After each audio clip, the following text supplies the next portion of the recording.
What's up, everybody? Greetings, and hope you are having a wonderful weekend. I'm Marvin Ford, and in today's video we're going to be explaining our 8 briquette method of how to use it in the Firebox stove. Super simple. I like using it. Now what I'll do is when I first get started with mine, I'm going to use this hole, which is the third hole up, which is the second small hole, which allows this plate to stay off the bottom by about an inch and a half. And I'm going to be using these, or what I've been using, and these are Kingsford quick light fire starters, and they work really well. And all I do is drop one of these down in here, let it go underneath the plate, and then put the plate back in, and then I'm going to arrange my briquettes. Now when I travel, I carry my briquettes in a gallon Ziploc bag. And all you're going to do is you're going to take 8 of these, square them up where they're 2 at a time, 2 one way, put the other 2 another way. What I mean by that, I'll show you. All you want is like that, like so. Put 2 more facing this direction, and it's just going to help them light quickly. Now, the 8 briquettes will give you a full 40 minutes worth of cook time. I have cooked for up to an hour, and it still be producing a lot of heat. Now I'm going to be bringing some water to a boil to get ready for our gumbo we're making. So let's get started.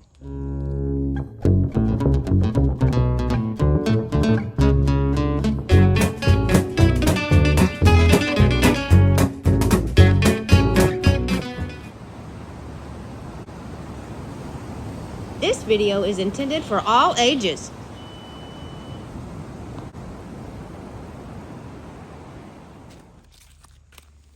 All right, now before it gets going too hot, you can see all I did is reached in through there, lit one of these, lit this puck, got it started. All the flame is going to come up through the bottom and light those briquettes and get everything going very quickly. It's amazing. I like this setup because it allows me to go and do everything else I have to do in my camp. Now you don't have to use the spacer if you don't want to, but it's going to get going, and we're going to be able to use this in no time. So let's get going.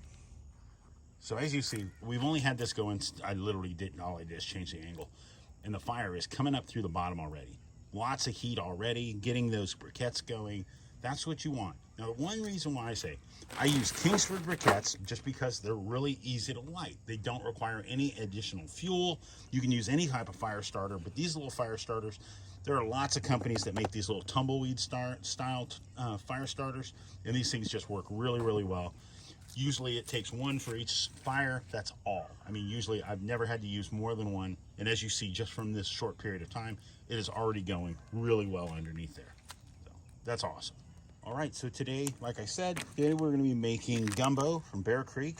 Bearcreek makes this wonderful little quick, easy meal.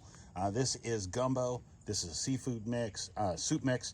This makes a ½ gallon of soup. Serves 8 people. Super easy meal. We will be bringing 8 cups of water to boil in our Stanley, and we're going to see how well it does. I'm excited. I hope you are too. Adding our 8 cups of water. 8 cups of water is a lot of water, guys. I mean, that's that size mason jar. Big one. We've got our, as you see, our briquettes are going super well. Getting nice and toasted, getting there where we want them to be. And that's what you want. That's the reason why we do the method we do. It's super simple, has a great result, and I've never had it fail on me. As you see, it works very well. Wonderful. Look at those coals. That's what we're talking about. No other effort. Just drop that little thing down in there, get it lit, and that's what you're going to get. Now we're going to boil some water. We've got 8 cups of water we're going to be bringing to a boil on this. We're going to be making some gumbo. So, all right, so there you go. As you see, going really well. Super hot. I mean, that's as high as my hand. I can't get any closer than that. I mean, that's putting off some serious heat. Like I said, that one little burner, that one little quick fire starter from Kingsford, and those coals are going. What we have here is 8 cups of water in a Stanley cook pot. We will be making some gumbo today. We're going to be using Bearcreek soup mix. We're going to be making us some gumbo. So, all right, so our fire is still going really well. We've got our darn good Bearcreek gumbo going in. We added some andouille sausage. We added some fresh okra, and we added part of a rotisserie chicken, just to really kick it up a notch. Probably going to serve it over add some rice at the very end. But man, I love good gumbo, guys. And to be able to have something like this on a camping trip or a backpacking trip, that's incredible. I mean, that is just, to be able to do this, even if you didn't add this stuff to it, just going to be awesome.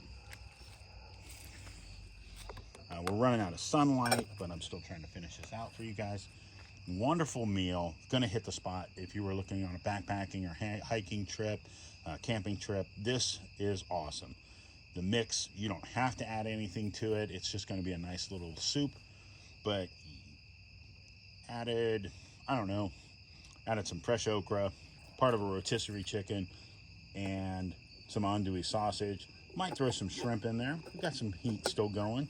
That thing's nice and hot. We can put some shrimp in there. We can do that. All right. Last but not least, we're adding our frozen shrimp. We got some frozen shrimp. This is raw frozen shrimp. I want to make sure, since this water is as hot as it is, we're going to cook our shrimp. That's going to kick it up another notch. Boom.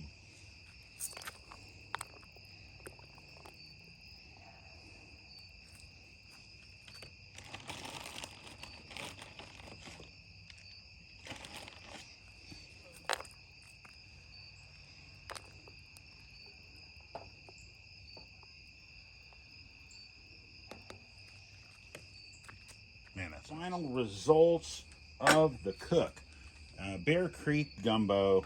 We added some rice, we added some shrimp, we added some andouille sausage, and we added some chicken. Very nice. Man, this is just gonna be awesome. I cannot wait. That's a good way to spend a Sunday. Sunday evening, eating gumbo. Oh man. But I'll put a link down below to Firebox where you can check out their stoves, to Stanley where you can check out this cook pot. And guys, have a great week. Experiment with this stuff around your house before you go camping. That way you can learn from your mistakes. You find out what works, how long certain things are, and it makes it where when you're setting something up to cook like this, you have all that time to set up camp and just enjoy nature. So, hope you guys enjoyed it.